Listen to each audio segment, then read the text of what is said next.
Hello, नमस्कार मित्रों। आप लोगों का स्वागत है आज के इस सेशन में।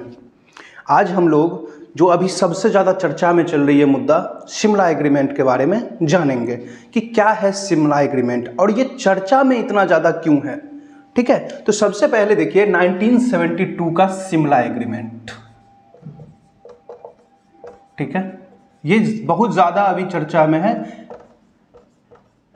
और ये क्यों चर्चा में है सबसे पहले देख लीजिए कि ये न्यूज में क्यों आया है, इतना ज़्यादा इसका चर्चा क्यों हो रहा है। तो सबसे पहले ये जान लीजिए कि ये चर्चा में इसलिए है कि कुछ दिन पहले जब पहलगांव में हमला हुआ था, कायरतापूर्ण हमला हुआ था, तो भारत सरकार ने इंडस वाटर ट्रीटी को एवेंस में डाल दिया।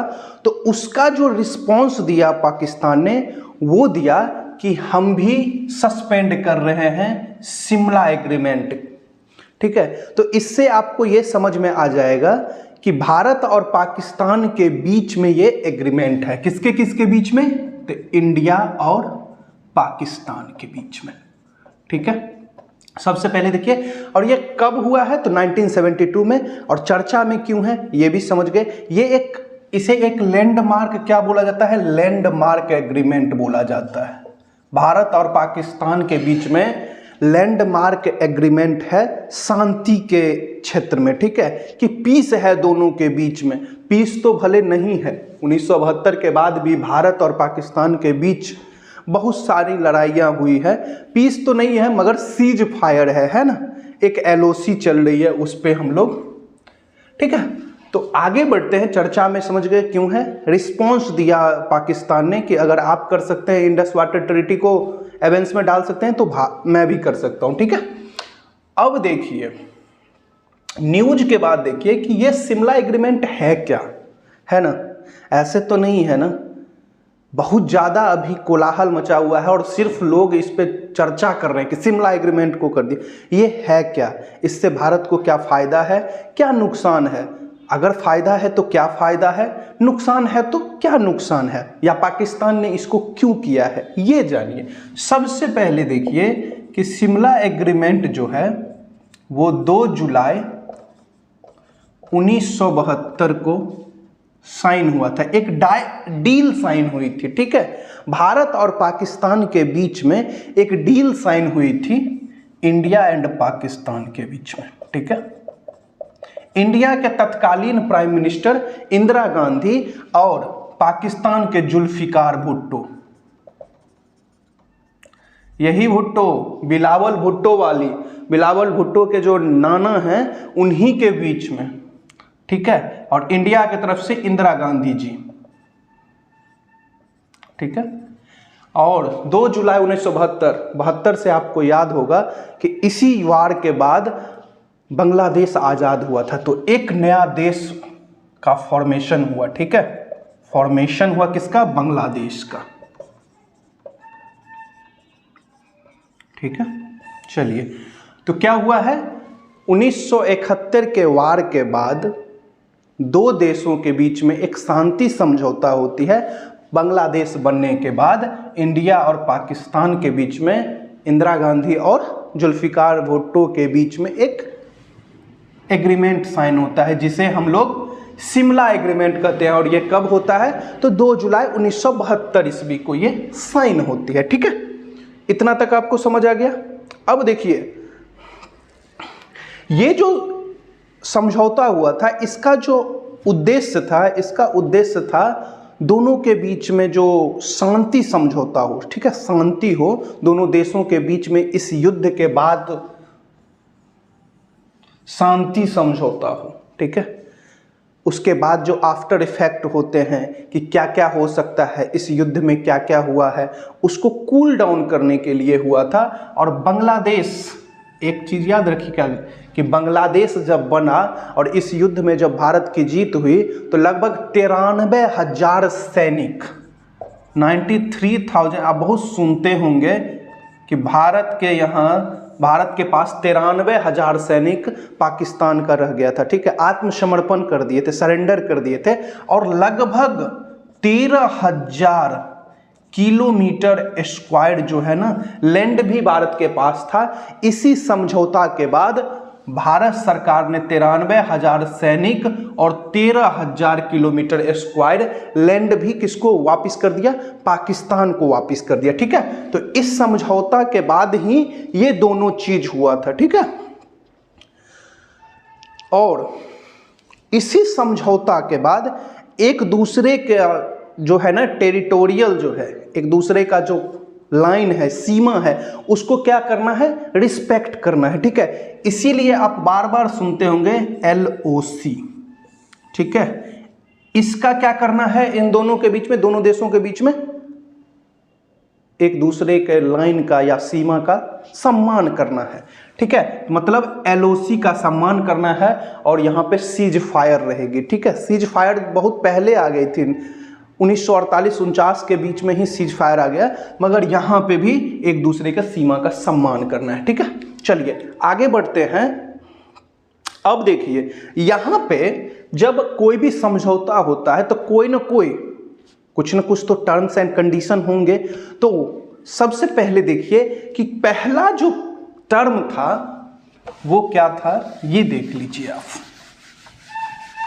इस समझौते का पहला टर्म जो था वो था रिस्पेक्ट, एक दूसरे का टर्म में एक दूसरे का टेरिटोरियल इंटीग्रिटी का रिस्पेक्ट करना। ठीक है, एक दूसरे का जो टेरिटरी है उसका रिस्पेक्ट करना है, हमें सम्मान करना है। और उसके बाद देखिए कहा गया कि एक दूसरे के आंतरिक मामले में भी दखल नहीं देना है। ठीक है, हम भारत या पाकिस्तान एक दूसरे के आंतरिक मामले में दखल नहीं देगा। और सबसे बड़ी बात यहाँ पर और एक चीज़ इसी समझौते में आया कि भारत और पाकिस्तान के बीच में जो कश्मीर मुद्दा है, विशेषकर जो कश्मीर मुद्दा है, वो भारत और पाकिस्तान के बीच में द्विपक्षीय मुद्दा है। इसमें तीसरे किसी का भी सहयोग की जरूरी नहीं है या मध्यस्थता की जरूरत नहीं है। ठीक है, ये बात याद रखिएगा कि मध्यस्थता की जरूरत नहीं है। इसीलिए सभी बोलते हैं कि भारत को कोई इस मामले में डिक्टेट नहीं कर सकता, भारत और पाकिस्तान के बीच में ये मामला है। ठीक है, आगे बढ़ते हैं कि की टर्म्स में पहला देख लिए। दूसरा हुआ कि LOC जो है, ठीक है, LOC को क्या करना है? लाइन ऑफ कंट्रोल को ही सीमा मान लेना है और एक दूसरे का सीमा वहीं पर है, और सीज फायर रखना है। वहां पर एक दूसरे का कोई भी इधर से उधर नहीं करेगा, एक दूसरे को ये जो सीमा है चेंज करने का कोशिश नहीं किया जाएगा। एक दूसरे भारत और पाकिस्तान दोनों LOC का सम्मान करेंगे। ठीक है, तो LOC का भी सम्मान करना है। यहाँ पे टेरिटरी का तो सम्मान करना ही है, LOC का भी सम्मान करना है। जो स्टेटस है 1971 के सीज फायर के बाद, उसको एक जैसा रखना है। उसके बाद इस समझौते में एक और कंडीशन आया, टर्म्स आया कि भारत और पाकिस्तान जो है उसके बीच में जो भी डिस्प्यूट होंगे वो एक दूसरे से रिजॉल्व करेंगे। और आगे चल के क्या कहा गया कि एक दूसरे के बीच में यातायात, ट्रांसपोर्टेशन होना चाहिए, पोस्टल सर्विस शुरू हो जाना चाहिए, स्टार्ट हो जाना चाहिए, और तीसरा ट्रेड स्टार्ट होना चाहिए। जिससे क्या हो जाएगा, एक तो समझिए जब ट्रांसपोर्टेशन होने लगेगा तो भारत और पाकिस्तान दोनों देश के लोग एक दूसरे से मिलेंगे, इधर से उधर जाएंगे। इसी कारण अभी देख रहे होंगे कि जब भारत ने वीजा रद्द किया तो अटारी पर कितने लोग आ गए, और अभी तो आप ये देखिएगा कि यहां पर बिना वीजा के बहुत लोग रह रहे हैं। भारत सरकार को पता भी नहीं था कि हमारे देश में कितने लोग रह रहे हैं। अब एक ऐसा मामला आया है कि लगभग 15-20 साल पहले कानपुर में लगभग 25-26 लोग मैच देखने आए और वो पता नहीं चला कि वो कहाँ गायब हो गए। ठीक है, 25-26 लोग आ गए आपके देश में और पता नहीं चला। कुछ ऐसे भी मामले आ रहे हैं जिसमें शादी भारत के लड़की का हो जाता है पाकिस्तान में, और वहाँ पर कुछ दिन रहने के बाद फिर से यहाँ पे आके रहने लगती है। यहाँ पे आधार कार्ड बन जाता है, आइडेंटिटी कार्ड बन जाता है। अभी तो एक चीज ऐसा पता चला है कि जम्मू कश्मीर में हवलदार बन गया पाकिस्तान का इंसान। ठीक है, तो ये सब कुछ तो प्रॉब्लम है। ठीक है, मगर हमें अभी ये जानना है कि क्या क्या करना है, ये टर्म्स क्या था कि एक दूसरे का एलओसी पर सम्मान करना है, सीज फायर रखना है, स्टेटस को सम्मान देना है, उस सीमा को सम्मान देना है, उसके बाद ट्रेड शुरू कर देना है, पोस्टल सर्विस शुरू कर देना है, ट्रांसपोर्टेशन शुरू कर देना है, ये जैसे यातायात शुरू हो जाएगा। मेडिकल वीजा सुनते होंगे आप, भारत बहुत लोग आते हैं, पाकिस्तान के लोग, ठीक है।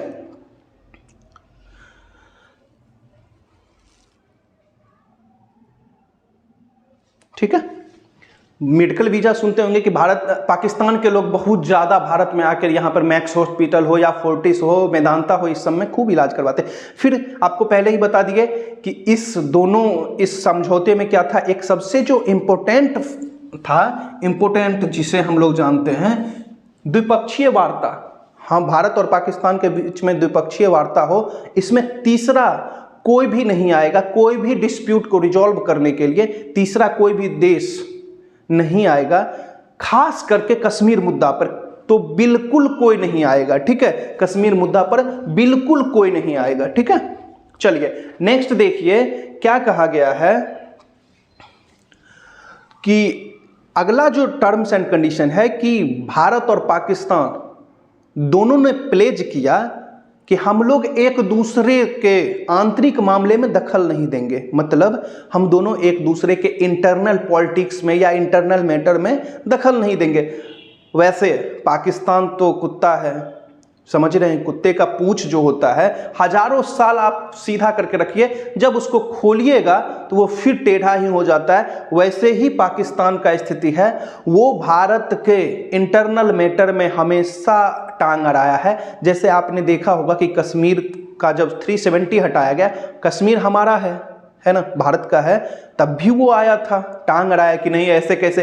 अगर भारत में किसी भी चीज़ को लेकर सीएए हो या एनआरसी हो, वही सब कोई भी मैटर चलता रहे, पाकिस्तान उसमें बोलता ही बोलता है, मगर भारत कभी भी इस समझौते का उल्लंघन नहीं किया है ना, कभी भी इस समझौते का उल्लंघन नहीं किया है। भारत हमेशा इस समझौते का सम्मान किया है, रिस्पेक्ट दिया है कि भाई मैं तुम्हारे इंटरनल पॉलिटिक्स या इंटरनल मैटर में नहीं। तो पाकिस्तान में हर 2 साल 3 साल पर क्या हो जाता है, पॉलिटिक्स चेंज हो जाता है, सेना क्या कर लेती है, टेक ओवर कर लेती है। अभी जो भारत और पाकिस्तान के बीच में हाल हुआ है, ये सिर्फ और सिर्फ आर्मी के कारण हुई है, क्योंकि आर्मी वहां पे कमजोर हो रही है।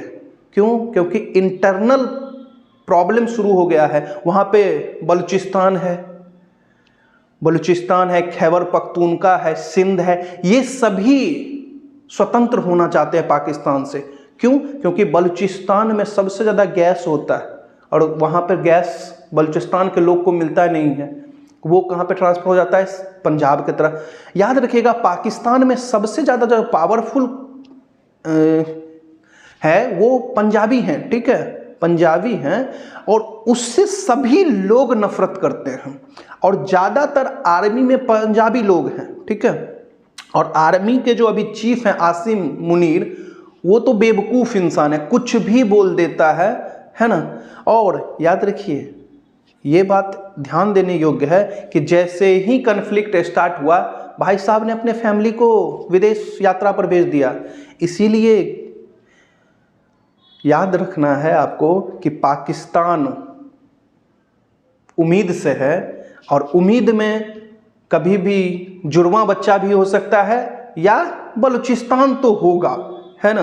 पाकिस्तान क्या है, उम्मीद से है, और वहाँ पे बलूचिस्तान के साथ जुड़वा बच्चा सिंध भी हो सकता है या केपीके भी हो सकता है, खैबर पख्तूनख्वा भी हो सकता है, ठीक है। तो इससे आप ये समझ गए कि इंटरनल मैटर में क्या करना है, एक दूसरे के इंटरनल मैटर में इन्वॉल्व नहीं होना है। उसके बाद कभी भी थ्रेट नहीं करना है कि हम आपके यहाँ पे फौज भेज देंगे, थ्रेट भी नहीं करना है। तो भारत ने कभी भी थ्रेट नहीं दिया। आज भी आप देख रहे होंगे कि पाकिस्तान ही थ्रेट देते रहता है, बिना मतलब का उसका इंटीरियर मिनिस्टर आ जाता है कि हम ये कर देंगे, कुछ भी बोलते रहता है, सब पगला है, ठीक है। कोई वो नहीं है, तुक नहीं है, पढ़ा लिखा कौम नहीं है, जाहिलों का कौम है, मदरसा छाप, सभी मदरसा से पढ़े हुए हैं और दिमाग में एक ही कीड़ा बैठा हुआ है ना। और वो कीड़ा का इलाज इस बार भारत शायद बढ़िया से कर दे, है ना। और उम्मीद से जो है पाकिस्तान, आपको बलूचिस्तान मिल सकता है ना। उसके बाद देखिए अभी तक हम लोग इतना बार बात कर लिए हैं और एलओसी का बात किए हैं, बार बार एलओसी चर्चा में आ रही है। तो एलओसी क्या है, एलओसी है क्या, ये भी जानना है आपको। और इसी के साथ एक एग्रीमेंट हुआ था, तभी एलओसी आई थी, 1949 कराची एग्रीमेंट। ये भी याद रखना है आपको, ये जान लीजिए, तब जाके शिमला समझौता पूरा आप समझिएगा कि एलओसी, इतना बार एलओसी का चर्चा हुआ तो एलओसी जानना है ना कि क्या है एलओसी। और इसी के साथ 1949 का कराची एग्रीमेंट, एक एग्रीमेंट हुआ तभी एलओसी क्या है, एलओसी आया था, ठीक है। और ये एलओसी क्या है, भारत, इंडिया और पाक, इंडिया एंड पाक का सीमा अभी लाइन ऑफ कंट्रोल करते हैं, इधर भारत है और उधर पाकिस्तान है और दोनों के बीच में एलओसी है, ठीक है। और 1949 कराची एग्रीमेंट क्या है, तो याद रखिएगा 1947-48 जब भारत आज़ाद हुआ था, तब भारत मतलब उस समय में कश्मीर क्या था, एक आज़ाद, जम्मू एंड कश्मीर एक आज़ाद रियासत था। तो वहाँ पर जब पाकिस्तान ने कबायलियों का क्या कर दिया था, हमला कर दिया था कबायलियों द्वारा, तब भारत ने वहाँ पे इंटरवीन करके कश्मीर को, जम्मू एंड कश्मीर को अपने में जब मिलाना स्टार्ट किया, तब वहाँ पर एक एग्रीमेंट हुआ था 1949 का कराची एग्रीमेंट, जिसका ब्रोकर जो था ना, मीडिएटर जो था वो यूएन था, और याद रखिएगा इसी यूएन के कारण, आप कभी कभी सुनिएगा या जानिएगा, लोग जब गुस्सा होते हैं तो जवाहरलाल नेहरू जी को बहुत कोसते हैं, है ना, इसी के कारण, इसी एग्रीमेंट के कारण, नहीं तो पूरा अभी जम्मू कश्मीर अपने देश में होता है ना। पीओके नाम सुनते होंगे, पाक ऑक्यूपाइड कश्मीर। इसमें यूएन ने कहा कि भाई साहब इस युद्ध को यहीं पर बंद किया जाए, विराम करिए, और जो जहां पर है ना वस्तु, जहां पर है वहीं पर कंट्रोल करिए, और उसी को एक बीच में लाइन बना दीजिए, यहीं से आज से भारत और पाकिस्तान का सीमा है। इसीलिए आप देखते होंगे, इसीलिए एलओसी कहा गया है, ठीक है। और इधर क्या है, जम्मू एंड कश्मीर है, और ऊपर में जब देखिएगा आप तो बीच में ही बना हुआ है, और उस तरफ क्या है, पाक ऑक्यूपाइड कश्मीर, है ना, पीओके जिसे हम लोग बोलते हैं। तो ये ब्रोकरेज किसने किया था, तो यूएन ने किया था, और सीज फायर करवाई गई थी, ठीक है, यूएन के द्वारा सीज फायर करवाया गया कि भाई साहब अब गोली नहीं चलना है, आप जहां तक कब्जा किए हुए हैं वहां पर रहिए, और पाकिस्तान जहां तक कब्जा किया हुआ है वहीं तक रहे, और बीच में एक लाइन खींच दिया गया।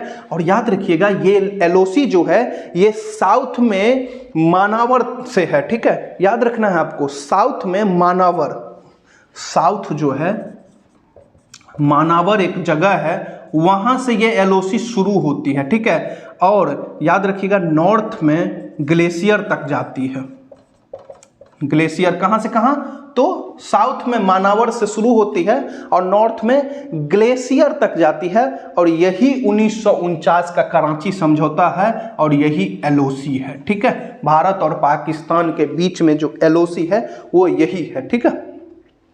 अब आपको ये एक चीज याद रखिए, एलओसी समझ गए, शिमला समझौता जब हो गया 1972 में, उसके बाद भी ऐसा नहीं है कि शांति है पूरा, पाकिस्तान ने बहुत बार कोशिश किया है इस एलओसी को चेंज करने का, ठीक है, एलओसी को चेंज करने का बहुत बार उसने ट्राई कर रखा है, जिसमें उसने कब किया था, पहली बार 1984 में सियाचिन में किया था, ठीक है, 1984 सियाचिन, नाम सुने होंगे सियाचिन का, ठीक है, और 1999 कारगिल वॉर, कारगिल, इस दोनों में पाकिस्तान ने एलओसी को चेंज करने का भरसक कोशिश किया, मगर भारत की सरकार और भारत की फौज, ताकतवर फौज ने सियाचिन में ऑपरेशन मेघदूत चलाई थी।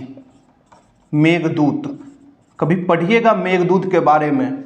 सियाचिन में बहुत मार मारा था पाकिस्तानियों को, ठीक है, ये लोग बर्फ पे पहले जाके छिप गए थे, ठीक है, मगर भारत ने भारत को जब पता लगा तो जाके बहुत मार मारा था, ठीक है। और कारगिल में तो समझ ही रहे हैं, एलओसी कारगिल भरता बना दिया था पाकिस्तानियों को, है ना। उससे पहले तो 1971 के वॉर में भारत ने पाकिस्तान के 93,000 सैनिकों को क्या किया था, बंधक बना लिया था। एक तरह से घुटना पर सरकार पाकिस्तान आ गई थी। और इसी समझौता के कारण, अगर ये समझौता, एक चीज याद रखिए, अगर इतना आत्मसम्मान है पाकिस्तानियों में, तो अगर इस समझौता का रद्द कर रहा है ना, शिमला समझौता अगर रद्द कर रहे हैं, तो भाई साहब 93,000 सैनिक जो हमने छोड़ा था आपके, वो वापस कर दीजिए। और 13,000 वर्ग किलोमीटर स्क्वायर, जो वर्ग किलोमीटर है जमीन, वो वापस दे दीजिए, है ना। ऐसे नहीं चलता है कि आप कुछ भी बोलते रहिए, बकबक करती रहे, जाहिल कौम, ठीक है, बेवकूफ, कुछ भी बोल देता है। तो ये याद रखिएगा, पाकिस्तान ने बहुत बार ट्राई किया है एलओसी को चेंज करने के लिए, मगर भारत की आर्मी, है ना, सेना जो है वो बहुत ही क्या है, ताकतवर है पाकिस्तान के सामने। अगर भारत चाह ले तो विद इन 15 डेज पाकिस्तान 4 टुकड़ा में बट जाएगा, है ना।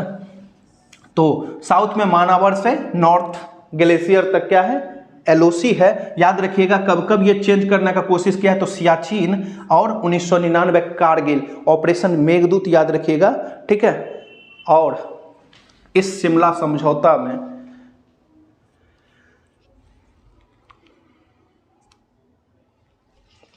ठीक है, यहां तक आप समझ गए। अब तो समझ ही गए हैं कि क्यों ये चेंज किया गया है, शिमला समझौता चर्चा में क्यों है, शिमला समझौता क्या है ये भी समझ गए, शिमला समझौता एलओसी क्या है ये भी समझ गए, और शिमला समझौता या इस एग्रीमेंट को चेंज करने की कोशिश कब कब किया गया है ये भी जान गए, ठीक है। अगर अगला कुछ डेवलपमेंट होती है पाकिस्तान की तरफ से, पागल कौम के तरफ से, तो वो भी हम आपको अपडेट करेंगे, ठीक है। तब तक के लिए धन्यवाद, ठीक है, थैंक यू। आपका दिन शुभ हो, धन्यवाद।